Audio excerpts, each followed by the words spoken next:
सात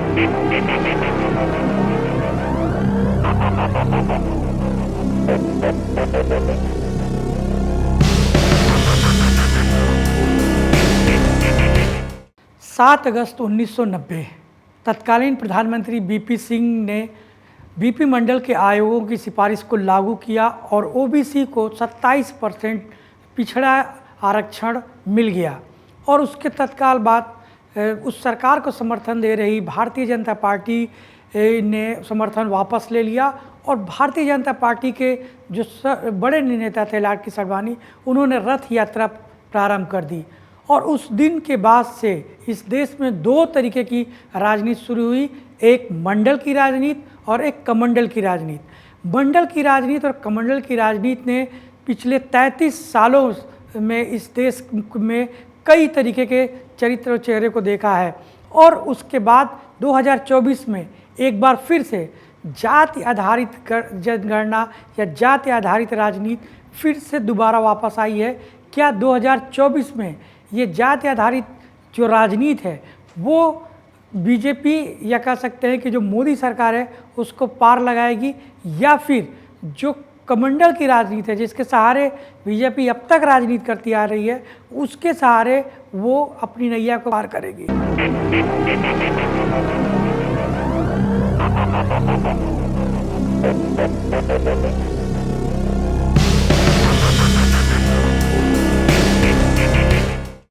जी नमस्कार, आप देख रहे हैं शेष प्रश्न और मैं आपके साथ हूं संजय सिंह। और शेष प्रश्न के इस विशेष कार्यक्रम संजय नामा में आपका स्वागत है। और आज हम बात करेंगे मंडल और कमंडल, यानी 2024 में मंडल और कमंडल की राजनीति को। क्योंकि जैसा सभी लोग जानते हैं कि 2024 के जनवरी में राम मंदिर का निर्माण जो है कंप्लीट होगा और उसका उद्घाटन प्रधानमंत्री के हाथों होगा। और कहीं न कहीं 2024 की जो आम चुनाव की राजनीति है वो राम मंदिर से शुरू हो जाएगी। लेकिन उसके साथ साथ हमें ये भी ध्यान रखना चाहिए कि प्रधानमंत्री ने अपने सांसदों के साथ संसद के मानसून सत्र में बातचीत करते हुए एक बात बहुत ही साफ तौर पे कहा था कि कोई भी सांसद जब चुनाव के दौरान वोट मांगने जाएगा जनता से तो वो राम मंदिर, धारा 370 और इन तमाम चीज़ों पे वोट नहीं मांगेगा। क्योंकि आप वोट मांगोगे जनता से अपने काम पर जो पिछले 10 सालों में सरकार ने किया या जो 10 सालों से कर रही है। तो क्या ये संभव है कि सिर्फ काम के आधार पे 2024 का चुनाव सरकार जीत पाएगी? क्या ये संभव है कि सिर्फ एक मुद्दे के आधार पर ये चुनाव हो जाएगा? ऐसा नहीं है। अगर हम इस पूरी राजनीति को 1990 से लेकर अब तक के इस मंडल और कमंडल की राजनीति को देखें तो 1990 के बाद जो क्षेत्रीय दल थे, जो लगातार एक जाति विशेष के बने हुए दल थे, जिसकी हम बात करते हैं, चाहे वो उत्तर प्रदेश, बिहार या तमिलनाडु या कर्नाटका, तमाम जगहों पर ऐसी क्षेत्रीय पार्टियों का उद्भव हुआ जो अपनी अपनी जाति विशेष के दम पर राजनीति करती रहीं और तमाम वर्षों तक वो सत्ता में बनी रहीं या सत्ता का मलाई चखती रहीं।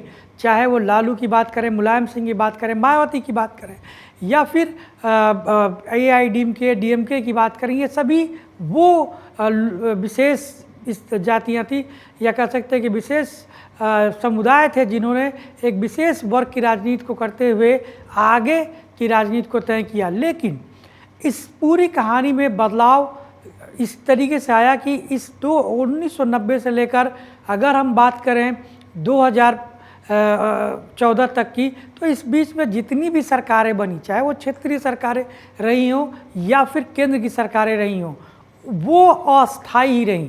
कभी भी अस्थायी गवर्नमेंट नहीं बन पाया। वो बैसाखियों के सहारे चलती रहीं, कभी 6 महीने, कभी 12 महीने में वो सरकारें गिरती रहीं। इसका नतीजा ये हुआ कि कभी भी पूर्ण बहुमत की सरकार जनता को, भारत की जनता को देखने को नहीं मिला। लेकिन 2014 में जब अमित शाह ने एक तरीके से राजनीति की कमान को संभाला और उसके बाद उनको ये एहसास हुआ कि सिर्फ कमंडल से बीजेपी सत्ता में आ नहीं सकती है, उसके साथ उसको मंडल की भी राजनीति करनी पड़ेगी। और तब अमित शाह ने यह तय किया कि 2014 के चुनाव में उत्तर प्रदेश में वो उस फार्मूले को लागू करेंगे जिस फार्मूले पे वो 50% वोट के करीब पहुंच जाए। और वो फार्मूला था कि गैर यादव जितने भी ओबीसी थे उनको साथ लिया जाए। और इसी तरीके से दलितों की बात करें तो जो जाटव था, गैर जाटव जितने भी दलित थे, चाहे वो पासी हों चाहे वो अन्य जितनी भी जातियाँ थी, उनको एक साथ लिया जाए। और इसका ही नतीजा था कि उत्तर प्रदेश की 80 सीटों में से 75 सीटों पर बीजेपी और उसके सहयोगी दलों का कब्जा हुआ। एक नई जातियों का भी या कह सकते हैं एक नए क्षेत्रीय जातियों के राजनीतिक उद्भव का भी समय था, चाहे वो पटेल हो, कुर्मी हो, मौर्य हो, शाक्य हो, सैनी हो। इस तरीके की जातियाँ आई जिन जातियों ने एक तरीके से जो डोमिनेंट जाति थी यादव या दलितों की अगर हम बात करें तो जो जाटव डोमिनेंट जाति थी जिसके बेस पर मायावती ने कई बार सत्ता का स्वाद चखा था, उस तरीके के अलावा कुछ जो जातियाँ दबी हुई थी वो जातियाँ सामने आई और उन्होंने भी राजनीति में अपनी भूमिका को आगे बढ़ाया। ये बताता है कि ओबीसी को लेकर जो राजनीति पूरे देश में चल रही है वो कितनी महत्वपूर्ण है। जाति जनगणना को लेकर बिहार लगातार बातें कर रहा है और इंडिया जो गठबंधन बना है उसमें तमाम जो क्षेत्रीय दल शामिल है वो भी जाति आधारित जनगणना के हिमायती हैं और इसको लेकर सुप्रीम कोर्ट तक लड़ाइयाँ चल रही हैं। जहाँ तक इंडिया की बात करें या बीजेपी की बात करें, वो जाति आधारित जनगणना का विरोध करता रहा है और अभी भी वो कहीं तमाम जगहों पर उसका विरोध कर रहा है। लेकिन बिहार में जाति आधारित जनगणना हो रही है। वहीं अगर हम बात करें राजस्थान, मध्य प्रदेश और छत्तीसगढ़ की, तो राजस्थान ने भी जाति आधारित जनगणना की बात की है। राजस्थान जो अब तक 21% ओबीसी को आरक्षण दे रहा था, उसने 27% ओबीसी को आरक्षण देने की बात की है।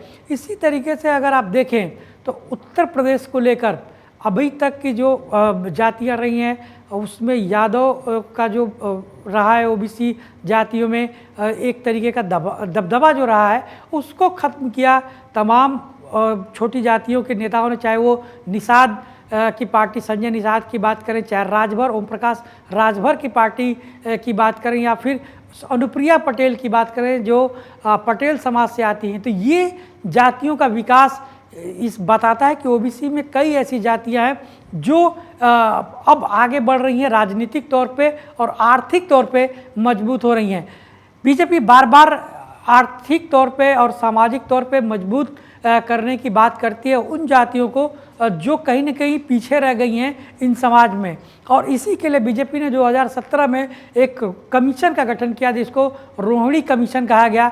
रोहिणी कमीशन इन बातों को ही देख रही है कि जो ओबीसी में 2600 से ज़्यादा जातियां हैं, उन 2600 जातियों में से सिर्फ 50 ऐसी जातियां जिन्होंने आर्थिक तौर पे और सामाजिक तौर पे आरक्षणों का लाभ लिया या अपने आप को आगे किया।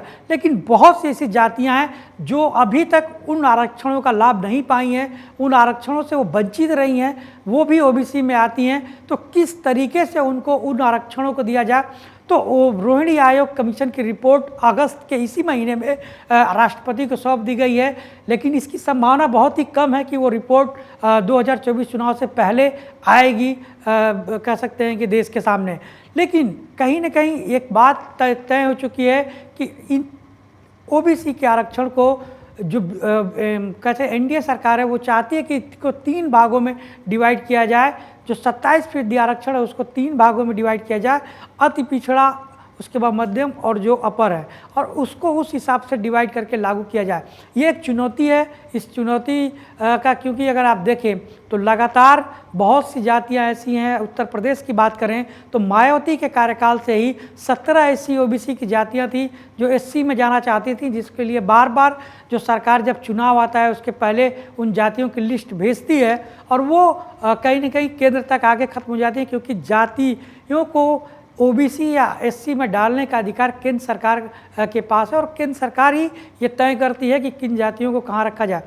ये एक राजनीति है जो इस देश में लगातार बढ़ रही है, बार बार जाति की जनगणना की बात कर रही है और जो छोटे नेता हैं वो बार बार ये कह रहे हैं कि जिसकी जितनी संख्या भारी उसको उतनी हिस्सेदारी की बात की जा रही है। आरक्षण को फिर से कहा जा रहा है कि इसको फिर से संशोधित किया जाए और उस तरीके से लागू किया जाए। और यही कारण है कि अभी तक आरक्षण की जो बात हो रही थी कि आर्थिक आधार पे आरक्षण दिया जाए, वो नहीं दिया जा रहा है। प्रधानमंत्री मोदी इस बात को अच्छी तरीके से जानते हैं कि अगर हमें तीसरी बार सत्ता में आना है तो ओबीसी को अपनी तरफ मोड़ना पड़ेगा। 50% के करीब अगर बीजेपी वोट चाहती है तो वो इस बात को अच्छी तरीके से जानती है कि ओबीसी का जो वोटर है, गैर यादव वोटर है, उसको अपने पक्ष में करना पड़ेगा। और बीजेपी ने 3 बिंदुओं पर काम करना शुरू किया है। इसी 17 सितंबर को विश्वकर्मा जयंती पर एक योजना लाएगी बीजेपी, जो विश्वकर्मा योजना, प्रधानमंत्री विश्वकर्मा योजना के नाम से चलेगी। और उसमें बढ़ई, कुम्हार, नाई, धोबी, इन तमाम जातियों को शामिल किया जाएगा और उनको आगे लाने का प्रयास किया जाएगा। इस योजना से लाभ देने का प्रयास किया जाएगा। वहीं पर बीजेपी ने एक और हर घर योजना है जो ओबीसी समुदाय के घर तक पहुंचने की बात की जा रही है। और रोहिणी आयोग की रिपोर्ट को लागू करने की बात की जा रही है कि रोहिणी आयोग ने जो रिपोर्ट में 3 पार्ट में डिवाइड किया ओबीसी को, जिसमें ओबीसी में वो जातियां हैं जो अभी तक आरक्षण का लाभ नहीं पाई हैं, उनको उन आरक्षण का लाभ दिया जाए। और जो जातियां आरक्षण का इस पिछले 35 सालों में लाभ ले चुकी हैं, वो अपने ऊपर आ चुकी हैं, यानी अगर देखा जाए तो उनकी सालाना आय 8 लाख से ऊपर है, तो उनको उन लाभ में से वंचित किया जाए। ये एक चुनौती है बीजेपी के पास। वहीं पर अगर हम कांग्रेस की बात करें तो कांग्रेस भी लगातार चाहती है कि वो अपने वोट बैंक को बढ़ाए, क्योंकि सबको पता है कि अगर एनडीए को हराना है तो वहाँ पर अपने वोट बैंक को बढ़ाना पड़ेगा। क्योंकि अगर कांग्रेस पिछले चुनाव में देखें तो बहुत अच्छा प्रदर्शन नहीं कर पाई थी।